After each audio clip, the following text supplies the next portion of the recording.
Vous avez hâte de découvrir l'épisode 3 de House of the Dragon, moi aussi, et ça tombe bien, l'épisode 3 s'est montré dans un trailer sur HBO ce lundi soir, et j'avais envie de vous le décortiquer pour aller un petit peu plus loin, et puis surtout pour attendre cet épisode 3 qui sort lundi prochain. Bonjour à toutes et à tous, et bienvenue dans cette nouvelle vidéo. Ici Mordren, et aujourd'hui on fait un petit peu un breakdown, comme disent les Anglais, sur ce trailer de l'épisode 3 de House of the Dragon. Il y a pas mal de choses à dire, et pour résumer, en gros ça bouge du côté des degrés de pierre, ça bouge du côté de la succession, et il y a une petite Rhaenyra qui entre en crise d'adolescence, on dirait. Donc c'est parti pour le breakdown de ce trailer de l'épisode 3. Première grande thématique, la guerre dans les degrés de pierre. On l'avait plus ou moins compris à la fin de l'épisode 2, Corlys et Daemon vont s'allier pour faire la guerre dans les degrés de pierre face au gaveur de crabe. Le gaveur de crabe qu'on voit 2 fois dans ce trailer de l'épisode 3.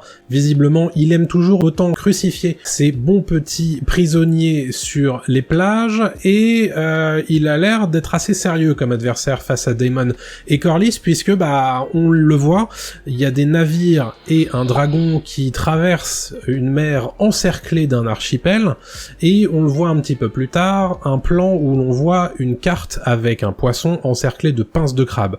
Bon, évidemment, on imagine que ce sont les symboles des pions militaires du gaveur de crabe.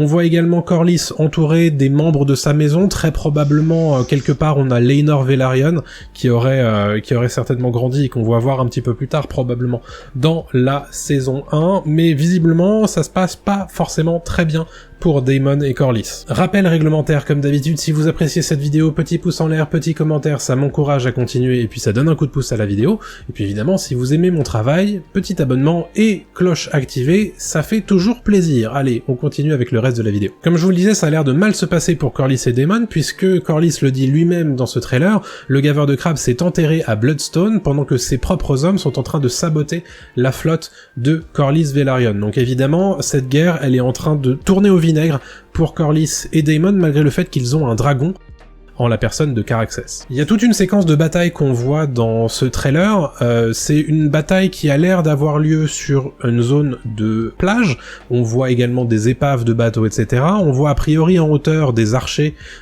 qui sont plutôt de l'armée du gaveur de crabe, puisque ça correspond pas du tout en termes d'armure aux Velaryon ou aux Targaryens. Ils sont en hauteur, et il y a l'air d'y avoir beaucoup de flèches qui sont tirées, on voit même dans une très courte séquence Daemon qui a l'air d'être touché et qui finit à terre, donc ça a l'air vraiment de mal se passer pour ce bon vieux Daemon. On voit également Corlys Velaryon qui est au cœur de la mêlée dans son armure d'ailleurs, qui est absolument splendide, j'aime beaucoup le design de son armure.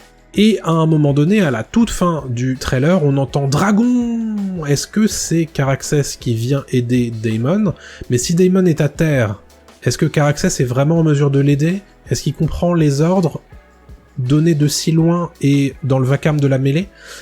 Quelque chose me dit que c'est peut-être pas vraiment Caraxès. Est-ce que ce serait un autre dragon qu'on va nous introduire du coup dans cet épisode 3 de House of the Dragon? J'ai très hâte de voir le fin mot de l'histoire. En tout état de cause, on le voit sur le dernier plan du trailer, le feu est en train d'encercler une zone très spécifique du champ de bataille, autour d'une épave. Est-ce que le dragon est là pour sauver quelqu'un? Ça, c'est aussi une question qu'on peut se poser, et on aura évidemment la réponse une fois l'épisode 3 diffusé. Deuxième grande thématique, c'est la nouvelle succession de Viserys Targaryen. Visiblement, Viserys a un nouvel héritier, en tout cas, selon les dires d'Otto Hightower. Otto Hightower qui débute ce trailer avec une belle citation qui nous dit « La route est incertaine, mais la destination est claire. Aegon sera roi, c'est le premier fils du roi. » Bon, voilà qui nous dit que Viserys et Alicent ont obtenu un fils, probablement leur premier enfant si l'on suit la timeline de Feu et Sang. Aegon Targaryen, du coup, qui est destiné à être roi selon Otto Hightower. Rappelons, tout de même, que Rhaenyra Targaryen, à l'heure actuelle, est toujours instituée en tant que héritière légitime de Viserys par Viserys lui-même, donc s'il décidait qu'Aegon serait son successeur et deviendrait donc Aegon II Targaryen, il devrait se dédire et finir par annoncer au royaume que finalement Rhaenyra ne sera pas héritière après sa mort, mais ce sera son fils, son premier fils du coup, qui n'est pas mort après la naissance. On a visiblement affaire à un saut dans le temps, puisque Viserys tient dans les bras un jeune enfant aux cheveux blancs qui a l'air d'avoir 2-3 ans, c'est pas un nourrisson, donc il s'est passé un temps donné entre la fin de l'épisode 2 et le début de l'épisode 3, probablement de l'ordre de plusieurs années. Donc ça nous donne une petite idée de à quel point la série va continuer à faire ses sauts dans le temps jusqu'à probablement la fin de la saison 1 et probablement aussi du coup ce moment charnière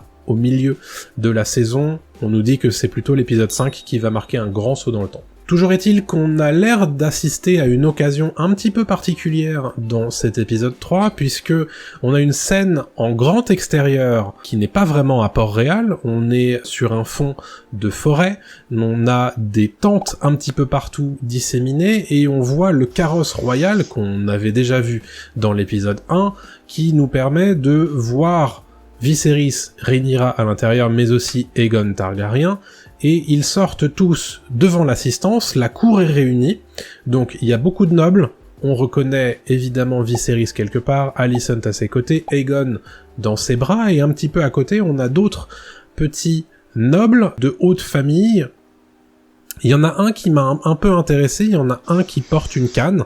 Alors ça peut être à peu près n'importe qui, mais ça me rappelle en tout cas un personnage qui a un pied beau dans Feu et Sang.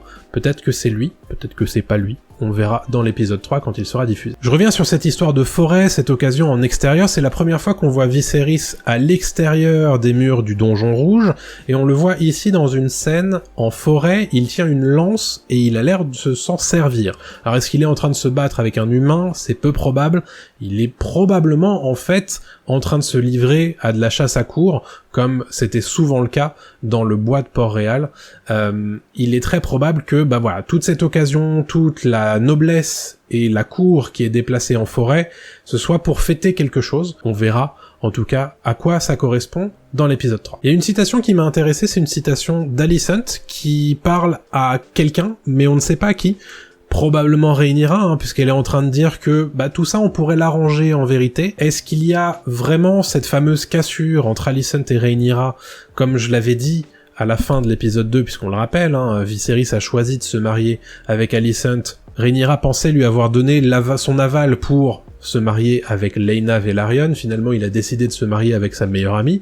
Bon, c'est en général une information qu'on aime bien avoir entendu avant de la découvrir face au conseil restreint. Bon, visiblement, voilà, il y a quand même une petite assiduité là-dedans, un petit peu de c'est un peu amer, j'ai envie de dire, dans la bouche de Rhaenyra. Et Rhaenyra, grande thématique supplémentaire de cet épisode 3, en tout cas dans ce qu'on voit dans le trailer, c'est que Rhaenyra entre en crise. Visiblement, les relations semblent s'être envenimées, au moins entre Viserys et Rhaenyra, puisqu'on le voit, c'est les deux premiers plans de ce trailer où on voit Rhaenyra quitter la salle du conseil restreint et le visage morne de son père complètement dans l'ombre. Viserys, un petit peu plus tard dans ce trailer, est en train de la presser pour qu'elle pense à son futur mariage. Quel prétendant elle peut avoir? On le rappelle, c'est quand même l'héritière légitime à l'heure actuelle de Viserys Targaryen Ier, donc rien de moins que la future reine. Ces prétendants doivent donc être de très haute famille, et quelque part, il est probable que l'intégralité du royaume veuille devenir le futur roi consort de Rhaenyra Targaryen. Bon, est-ce que elle est d'accord pour prendre mari? Visiblement pas du tout, puisqu'il y a une scène en fait où on entend Rhaenyra lui dire « mais je veux pas me marier ». Et un petit peu plus tard, on a Viserys qui, furieux, c'est la première fois qu'on l'entend hurler sur sa fille, dit « mais même moi, je n'existe pas au-dessus des traditions et du devoir ». Une manière pour Viserys de lui dire, grosso modo, toi aussi, en fait, tu vas te marier. Moi, je me suis remarié, toi aussi, tu vas te marier, tu es l'héritière, il faut que tu te maries, et poursuivre la lignée Targaryen. Quand je vous dis qu'elle est en crise, Rhaenyra a l'air de quitter tout ce petit campement de chasse à l'aide de son cheval. Elle part au galop au minimum avec son cheval blanc et part probablement en forêt, puisqu'on la voit un petit peu plus tard, et c'est une séquence de nuit, et ça a l'air d'être une séquence de danger pour Rhaenyra. Elle est visiblement très en danger, puisque arrive dans le champ une créature, un humain, on ne sait pas, enfin bref, une forme noire par-dessus, devant la caméra, qui laisse à penser que Rhaenyra est en danger. Est-ce que Rhaenyra va avoir un problème dans les bois? Ça, c'est évidemment une question que pose ce trailer. Voilà en tout cas tout ce que je pouvais dire sur ce trailer de l'épisode 3 de House of the Dragon. J'espère que ça vous a donné autant envie que moi de le voir, et puis nous on se retrouve en début de semaine prochaine pour le décryptage de ce même épisode 3 sorti sur OCS, puis on va le décrypter en détail, en tout cas il y a l'air d'y avoir beaucoup de choses hyper intéressantes dans cet épisode. Bien évidemment, je vous laisse avec les recommandations d'usage, le pouce en l'air, le commentaire, l'abonnement, et puis la petite cloche, ça fait toujours plaisir, et puis ça m'aide à donner un coup de pouce à ces vidéos face à l'algorithme de YouTube, bien évidemment, et puis bon, ça vous aide aussi à ne pas rater les prochaines sorties. D'ici la prochaine vidéo, je vous souhaite, et bien évidemment, de bien vous porter, et puis on se retrouve très prochainement. Salut à tous!